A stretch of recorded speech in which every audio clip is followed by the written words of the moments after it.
नमस्कार 99 न्यूज़ के prime time के बुलेटिन में आपका स्वागत है। मैं हूं तबरेज़ अनवर।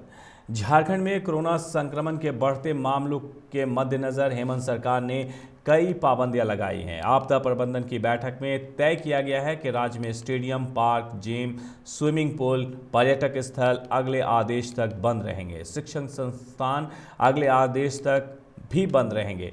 50% क्षमता के साथ प्रशासनिक कार्य खुल सकेंगे। मॉल, रेस्टोरेंट, बैंकेट हॉल अपनी क्षमता के आधे पर काम करेंगे या अधिकतम 100 लोगों को शामिल किया जा सकेगा। दुकानें रात 8 बजे तक ही खुली रहेंगी।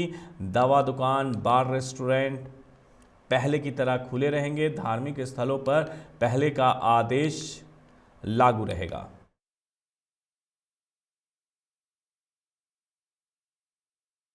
अभी वर्तमान में ये निर्णय लिया गया है कि जितने स्टेडियम हैं, आउटडोर, इंडोर, पार्क, जिम, जू, स्विमिंग पूल, पर्यटक स्थल, ये सारे अभी अगले आदेश तक बंद रहेंगे। और जो शिक्षण संस्थानें हैं वो सारी अभी अगले आदेश तक बंद रहेंगी।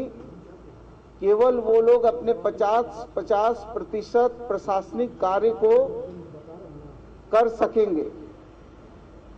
इसी के साथ जितने मॉल हैं, रेस्टोरेंट हैं या शादी विवाह के जो ये सब है, बैंकेट हॉल वगैरह, वो अपनी कैपेसिटी से आधे पर काम करेंगे और या फिर 100 तक उसकी संख्या होगी अधिकतम। और इसी के साथ में जितने भी बाजार वगैरह हैं वो बाजार रात 8 बजे तक खुले रहेंगे। और 3 चीजें, दवाई, बार और रेस्टोरेंट, वो जो नॉर्मल टाइम था वो ही नॉर्मल टाइम में वो कार्य करेंगे। ठीक है। और इसी के साथ में जो हमारा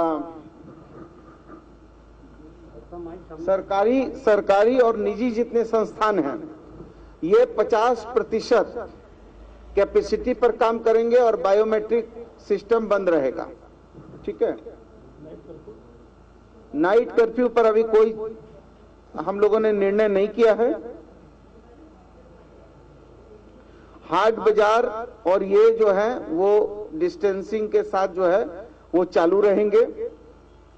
अंत्योष्टि वगैरह जो है, ये जो है अंत्योष्टि वगैरह होगी या फिर जो है श्राद्ध कर्म जो है और शादी विवाह, ये कोरोना के बढ़ते संक्रमण को रोकने के लिए आज से 15 से 18 वर्ष के बच्चों को कोरोना टीका देने की शुरुआत की गई है। धनबाद के बैंक मोड़ स्थित गुजराती स्कूल में भी टीकाकरण कैंप लगाया गया, जिसका उद्घाटन सांसद पीएन सिंह ने किया। सांसद ने चॉकलेट बांटकर बच्चों की हौसला अफजाई की और सभी से टीका अवश्य से लेने की अपील की ताकि कोरोना को हराया जा सके।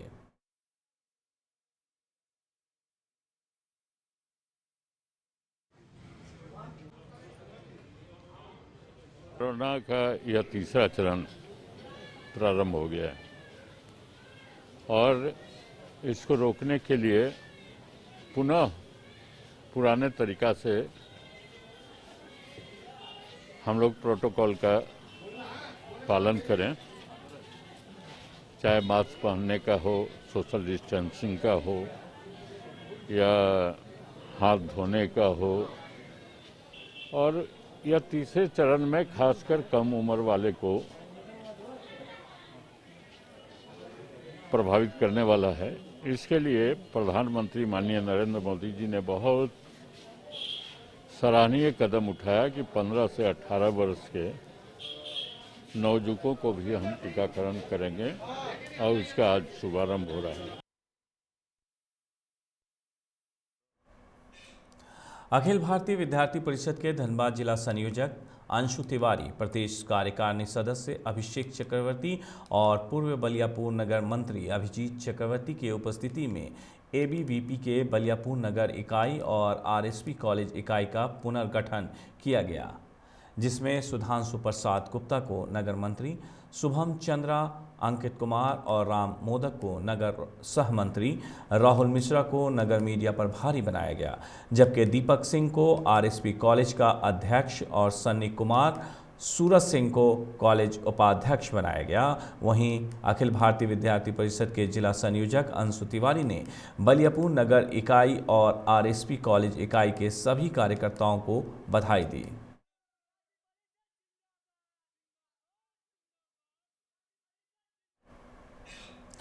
धनबाद जिले में बढ़ते कोरोना संक्रमण को देखते हुए जिला प्रशासन ने अगले आदेश तक रणधीर वर्मा स्टेडियम यानी कि गोल्फ ग्राउंड को बंद कर दिया है। आपको बता दें कि गोल्फ ग्राउंड के सौंदर्यीकरण होने के बाद राज्य के स्वास्थ्य मंत्री बन्ना गुप्ता ने 29 दिसंबर को ही उद्घाटन कर इसे आम जनता के लिए खोल दिया था, जिसे 5 दिन बाद फिर से बंद कर दिया गया।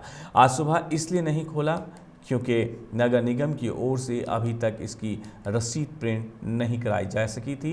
निगम की ओर से 10 रुपये टिकट के रूप में दर तय की गई है। मंथली पास 100 रुपये की दर से निर्धारित है। नगर निगम ने ग्राउंड बंद करने का आदेश आज ही किया है। कई लोग ग्राउंड घूमने पहुंचे लेकिन नोटिस देखकर वापस लौटना पड़ा। नगर आयुक्त सत्येंद्र कुमार ने बताया है कि कोरोना के बढ़ते असर को देखते हुए ऐसा किया गया है। सरकार ने भी एहतियातन बरतने की बात कही है। झरिया राज +2 स्कूल में 15 से 18 साल के बच्चों के लिए आज से कोरोना टीकाकरण अभियान की शुरुआत की गई। झरिया प्रखंड में कुल 300 स्कूलों में बच्चों को कोरोना का टीका दिया जा रहा है। इस दौरान बच्चों में वैक्सीन लेने को लेकर खासा उत्साह देखा गया। झरिया प्रखंड में 3 स्कूल है। आपको पाथरडी है, डीएवी पाथरडी, एक और है, राज +2 है। अभी तक कितने छात्र छात्राओं को हो चुका है? अभी तक एक तो स्लॉट नया होने के कारण लेट से खुला ही है, जिस कारण लेट से शुरू हुआ, 12:30 बजे से स्टार्ट ही हुआ है। अभी तक लगभग 20 को हुआ है। कितने स्टूडेंट को लगभग? 200 स्टूडेंट का दिया है। लेना बहुत ज़रूरी, क्योंकि आजकल और ज़्यादा कोरोना बढ़ रहा है और अभी चौथा पीढ़ी भी आ रहा था। हम लोग के लिए वैक्सीन बहुत ज़रूरी है। और जबकि अभी हम लोग के लिए सरकार निकाले 15 से 18 साल तक के लिए, जो कि न्यू वैक्सीन निकाला गया। पहले तो दूसरा लोग का था 18 से ऊपर, लेकिन अभी ये भी आया है, तो अभी तो लेना ज़रूरी है। इससे दर्द वर्द नहीं होता है। अच्छा लग रहा है। मुझे अभी लगा नहीं है, मैं अभी लगवाऊंगी और मैं सबको यही कहना चाहूँगी कि सभी वैक्सीनेशन। धनबाद में कोरोना का प्रभाव एक बार फिर से दिखने लगा है। यही वजह है कि जिले में कुल 230 एक्टिव केस हो गए हैं।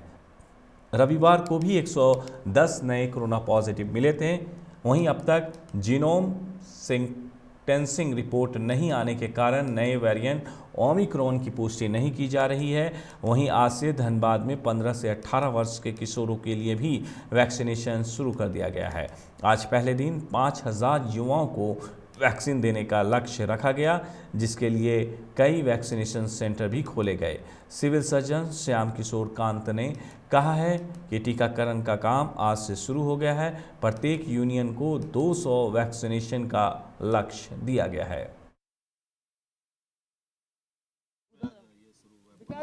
ये 15 से 18 का वैक्सीनेशन का जो कार्यक्रम हो रहा है, वो जिले में 24 जगहों पर चिन्हित स्कूलों में किया जा रहा है। और इसमें उन बच्चों को जो पहला डोज मिलेगा वो कोवैक्सीन का डोज होगा। तो ये ड्राइव आज की शुरुआत की गई है और लोग काफ़ी उत्साह से बच्चे लोग वैक्सीनेशन का ले रहे हैं। ये स्कूल के बच्चों की संख्या पर भी निर्भर करता है और टीम की संख्या पर निर्भर करता है। एक टीम लगभग 150 से 200 बच्चों को वैक्सीनेट करेगी। हम लोग थोड़ा सा ये आराम से करना चाहते हैं, क्योंकि बच्चों का बात है, किसी तरह का कोई रिएक्शन ना हो। अशोक चक्र विजेता शहीद रणधीर प्रसाद वर्मा का आज शहादत दिवस मनाया गया। इस अवसर पर आज धनबाद वासियों ने उन्हें याद किया। रणधीर वर्मा चौक पर जिला प्रशासन और पुलिस के वरीय पदाधिकारियों की उपस्थिति में जिला पुलिस बल ने उन्हें सशस्त्र सलामी दी। साथ ही 2 मिनट का मौन भी रखा गया। उनकी पत्नी और पूर्व केंद्रीय मंत्री प्रोफेसर रीता वर्मा ने रणधीर वर्मा चौक की प्रतिमा पर माल्यार्पण कर उन्हें श्रद्धांजलि अर्पित की। रीता वर्मा ने कहा है कि रणधीर वर्मा ने देश के लिए अपनी कुर्बानी दी है। उनके इस कुर्बानी से सभी को सीख लेनी चाहिए। वो अपने बच्चों को भी उनके पति की वीरता, सादगी और राष्ट्र के लिए दिए गए बलिदान को बताती हैं। के बेटे थे, धनबाद ने उनको हमेशा सम्मान दिया और ऐसे लोग तो तुरंत भूल जाते हैं, लेकिन खिलाओ नहीं विक्रम भाई, लोग यहाँ याद करते हैं, यही बहुत बड़ी बात है। वैसे कुछ लोग हैं जो उनको फिर भी हमारे जो आयुक्त, नगर आयुक्त हैं, शायद उनको नहीं उसका वैल्यू मालूम होगा। हमको पता नहीं है कि आए हैं कि नहीं आए, लेकिन बाकी जो है और सबसे ज़्यादा कॉमन पब्लिक भी वो सम्मान देती है, देखकर हमको बहुत संतोष। गोल्फ ग्राउंड में जो नाम स्वर्गीय कर दिया गया है, उसकी जगह पर शहीद होना जरूरी है। शहीद होना चाहिए और वो बड़ा बड़ा होना चाहिए, उन्हीं के नाम पर वो स्टेडियम है। नगर आयुक्त का नहीं है अपना, ये लोग तो बस 2 दिन के बॉस बन जाते हैं और जो मन में आता है वही करते हैं। इसमें शहादत दिवस पर आज हम लोग यहाँ श्रद्धासुमन अर्पित करने अपने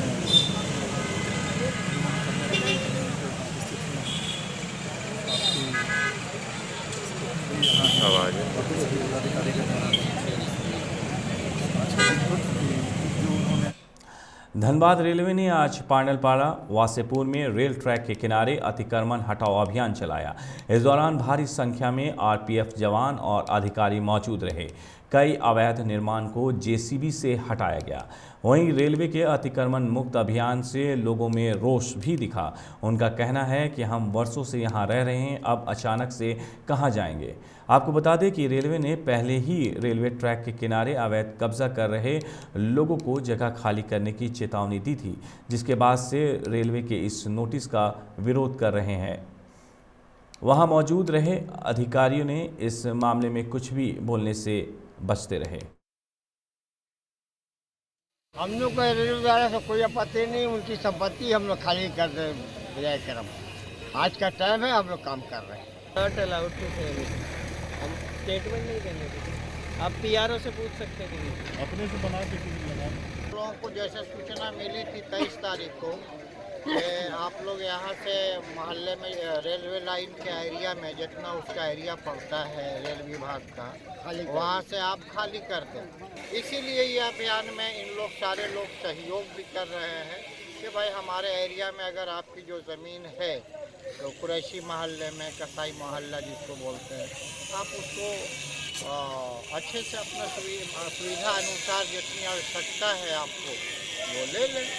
पर मैं डीआरएम साहब से अपनी ओर से निवेदन करूंगा कि इतने कम समय में किसी को भी बेघर करना और दुकानदारी में हटा देना, बेरोजगार कर देना और उसके बाद सर्दी का मौसम, ठंडा के मौसम में बेघर करना, साथ ही साथ अभी महामारी का समय चल रहा है, इसमें बेघर करना, हमें नहीं लगता है कि इन सबों से ज़्यादा ज़रूरत जो है वो योजना की ज़रूरत थी, जो बाउंड्री वाल करना था या विकास।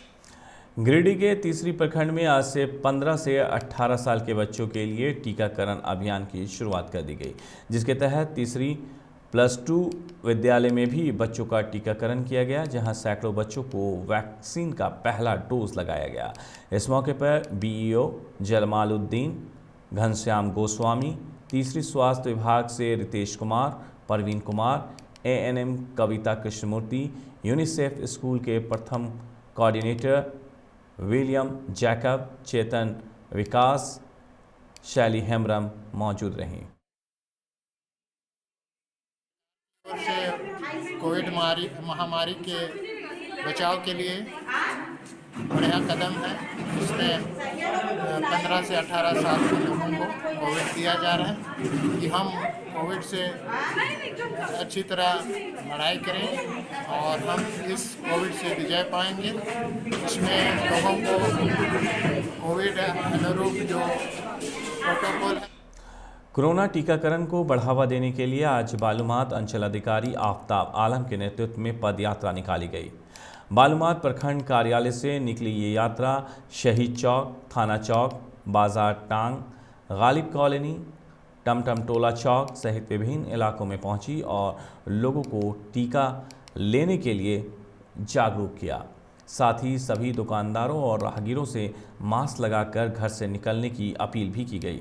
सभा को संबोधित करते हुए सीओ आफ्ताब आलम ने कहा है कि जो लोग कोरोना का वैक्सीन नहीं लिए हैं वो जल्द से ले लें। वहीं पुलिस इंस्पेक्टर शशि रंजन ने कहा है कि सरकार और जिला प्रशासन के गाइडलाइन का अवश्य पालन करें ताकि खुद को और अपने परिवार को सुरक्षित रख सकें। बच्चों के साथ फैमिली मेंबर के साथ उनको ही बोले मास्क लगाने के लिए। साथ ही जब बाजार आए तो दुकान में भी मास्क पहनकर दुकान में सामान लें।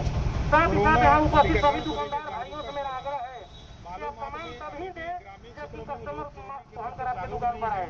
अगर काफी संख्या में आते हैं तो अब अंतिम वक्ता के रूप में जो विगत एक महीने से इस कार्यक्रम को सफल बनाने के लिए दिन रात एक किए हुए हैं, कोरोना के केस बढ़ते जा रहे हैं। उनका तहे दिल से पहले तो मैं खुद शुक्रगुजार हूँ के नेतृत्व में ये विचार विमर्श किया गया कि मैं अब आमंत्रित करना चाहूँगा हमें जागरूकता अभियान। बालूमाथ में एक मोबाइल दुकान में चोरों ने ताला तोड़कर चोरी करने का प्रयास किया लेकिन ताला नहीं टूट पाया। मोबाइल दुकान संचालक ओम गुप्ता ने कहा है कि दुकान रात में बंद कर घर चले गए थे। आज सुबह दुकान खोलने पर देखा कि चोरों ने दुकान का ताला तोड़ने का प्रयास किया है लेकिन ताला नहीं टूट पाया। घटना की सूचना बालूमाथ पुलिस को दे दी गई है। मामले की जाँच में पुलिस जुट गई है। दुकान का ताला टूटने का कल जो है हम अपना नियमित समय से शाम को 8:30 बजे के आसपास अपना दुकान बढ़ा के गए थे और सुबह जब हम 9 बजे के आसपास दुकान खोलने आए तो देखे कि दुकान का जो ताला है उसको तोड़ने का प्रयास किया गया है। वो ताला पूरा तरह से क्षतिग्रस्त था, टूटा नहीं था ताला, मतलब कि असफल प्रयास किया गया। और सीसी फुटेज के मुताबिक हम देख रहे हैं कि रात्रि के 11:35 से 2 लोग हैं जो कि दुकान के आसपास हैं और ताला तोड़ने का प्रयास कर रहे हैं। उनको चिन्हित कर लिया गया है। 99 न्यूज़ के प्राइम टाइम के बुलेटिन में मेरे साथ इतना ही। मुझे दीजिए इजाज़त। अपना बहुत ख्याल रखिएगा। नमस्कार।